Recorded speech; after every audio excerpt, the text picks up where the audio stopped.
কানাডাতে স্টুডেন্ট ভিসায় আসার ক্ষেত্রে কতটুকু পড়াশুনো দরকার যে অ্যাপ্লাই করতে পারবেন।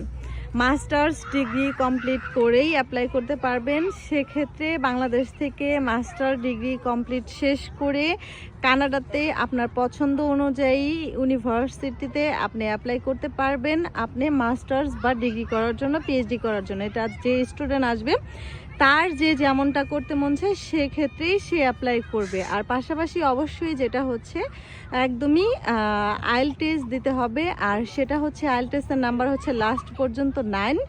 আর যে কেউ 5ও উঠাতে পারে, 6ও উঠাতে পারে, 7ও উঠাতে পারে, 8ও উঠাতে পারে।